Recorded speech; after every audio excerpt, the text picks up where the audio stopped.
News 18 India. जी हाँ जी, thank you. कहाँ जाना हुआ? करोल बाग से। अच्छा, क्या नाम हो गया आपका? लेख हाँ जी, लेख Ram, deputy director army headquarter. तो बजट एलोकेशन तो अच्छा हुआ इस बार आर्मी, बहुत अच्छी बात है, बहुत बहुत शुक्रिया। नहीं मैम, मुझे याद है, मैं भूलता नहीं हूँ। तो मैंने कल मैं आप शो में आई थी और मैंने आपसे कहा था कि आप क्या काम करती हैं। नमस्ते, आपको देख के मुझे बहुत अच्छा लगा। कहां से आना हुआ आपका? आगरा से। बहुत बढ़िया, परिवार आया है पूरा, बहुत अच्छी बात है, पति पत्नी और बच्चा भी। बहुत बहुत शुक्रिया, थैंक यू। तो मैम कल मैं आपसे मिला और मैंने कहा कि आ जाइएगा। आपने अपना परिचय दिया था, क्या? Training and development. Training and development. या it's actually learning and development भी है।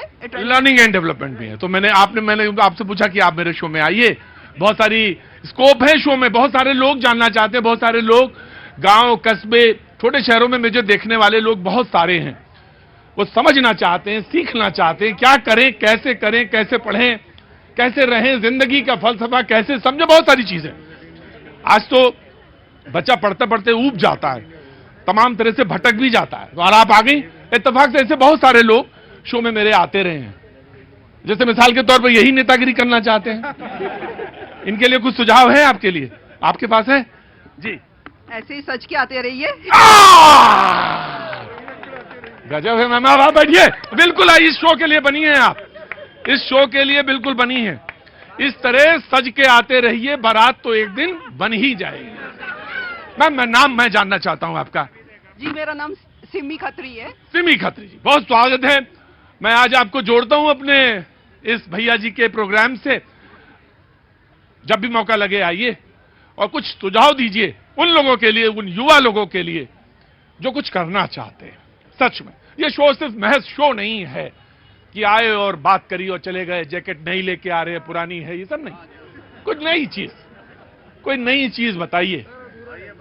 हाँ जी, हाँ जी सर, मेरा सवाल एक बीजेपी से और एक आपसे। पहले बीजेपी वाले से पूछ लो, फिर मन से पूछ लेना। सर बीजेपी से सवाल है, अभी आप राहुल गांधी की यात्रा देख ले आसाम में, ठीक है? मैं नहीं, झारखंड में। अभी जहाँ रोकी गई थी, झारखंड पहुंच गई। नहीं वो जहाँ रोकी, झारखंड है ना? आज झारखंड में, झारखंड में। यहाँ दिल्ली में डॉक्टर रितु बैठी है, यहाँ वकील भी खड़े हुए हैं दिल्ली में, इलाहाबाद वाले वकील भी खड़े हैं। देखो हम लोग तो एक पढ़ाई पढ़े हुए हैं और वकील पढ़े हुए हैं, दो पढ़ाई, एक सच की और एक झूठ की। अब ये लोगों को तय करना है। ये वकील, क्या नाम है आपका? जी मोहम्मद नसीम। मोहम्मद नसीम, पढ़ाई एक ही होती है सिर्फ, और नहीं तो वो उनसे पूछ लीजिए के बताएंगे। पढ़ाई सिर्फ एक ही होती है बाबूजी, वो होती है सच की। अरे जब ऊट पटाएंगे बेकूफी वाली बातें करोगे कि पढ़ाई दो पढ़े हैं वकील, वकील दूसरे दिन हमको कोर्ट में खड़ा करेगा और कहेगा यहाँ आओ तुम्हें बताते हैं कि दो तरह की पढ़ाई, एक तरह की पढ़ाई होती है। बाजी बोलिए। चलो रुकिए, मेरा नाम संदीप संधू है, मैं पानीपत से हूँ। बहुत बहुत स्वागत है, रुको खड़े रहो। मैं आप मुझसे बाद में मिलना और बताएंगे कौन सी पढ़ाई होती है। नहीं, मैं आपके द्वारा ये पूछना चाहता हूँ, भारतीय झूठी पार्टी से 2022 में जो किसानों की आय दुगनी करने का वादा करके आई थी, कहाँ है वादा वो? पहला क्वेश्चन और सही सवाल पूछा इन्होंने, और बिल्कुल ठीक ठीक ठीक, ये बिल्कुल सही पूछा। और जो काला धन था अब वो नारंगी हो गया क्या? ठीक है, लेकिन अब एक मैं दो सवाल पूछता हूं, वक्त खत्म हो जाएगा, मैं पूछना जरूरी है, लेकिन बस एक आपको no no no no no no no no no no no no no उधर उधर उधर उधर उधर उधर उधर। हाँ, पार्टी सवाल बढ़िया है। आपने कहा था किसानों की आय दुगनी होगी और सवाल का जवाब दीजिए, लेकिन एक आपको सलाह है। क्या नाम बताया आपने? संदीप संधू। पिताजी ने नाम रखा होगा आपका, और बड़ा सोच समझ के रखा होगा, बड़े प्यार से रखा होगा, और दादाजी ने इसके बाद कहा होगा वाह क्या नाम। पिताजी का नाम क्या था आपके? श्री जगदीश संधू। जगदीश जी। तो देखिए कितने नाइन खड़े उन्होंने भगा दूंगा। जगदीश जी ने, सुनिए तुम आगे डिस्टर्ब करने, तुम ये कांग्रेस का क्या मैटर है? वो उसको कांग्रेस वो जो बेवकूफी वाले को मतलब, देखो एक चीज है, किसी का नाम नहीं बिगाड़ना चाहिए। वो जैसे आपका नाम अच्छा है, नाम वैसे ही अच्छा हो, लेकिन जवाब देने के लिए बीजेपी विल रिस्पॉन्ड। पहला तो 15 लाख का है, इनको अभी बजट का एलोकेशन जो हुआ है, बजट जो आया है उसका ध्यान रखना चाहिए। 38 लाख करोड़ रुपए 10 साल में डीबीटी के तहत सीधे खातों में गए हैं, जनधन खातों में। इस आंकड़े को नोट करिए और चेक करिए जाके। 7 साल जब से जनधन वो किसान सम्मान, संदीप लड़ाई नहीं करनी है, सवाल का जवाब सुनना है। 38 लाख करोड़। और जब से किसान सम्मान निधि शुरू हुई, आपको पता है 75,000 करोड़ रुपए, 75,000 करोड़ रुपए हर साल किसानों के अकाउंट में जा रहे हैं। ये पैसे पहले भी थे, जिसकी जेब में जाते थे कांग्रेसियों के, मोदी जी ने निकाल कर किसानों की जेब में डाला है। ये आंकड़े नोट करिए। और कांग्रेसी नहीं, बिचौलिए, बिचौलिए मैंने ठीक कर दिया, बिचौलिए, मैंने बिचौलिए ठीक है, वह उधर दोनों तरफ। संदीप जी आऊंगा जी। और अरे लड़ाई थोड़ी करनी है वहां पे। आजाद भारत में अभी तक जो मिनिमम एमएसपी है, सबसे ज्यादा खरीद अगर किसी की हुई है किसी सरकार में, मोदी जी की सरकार में।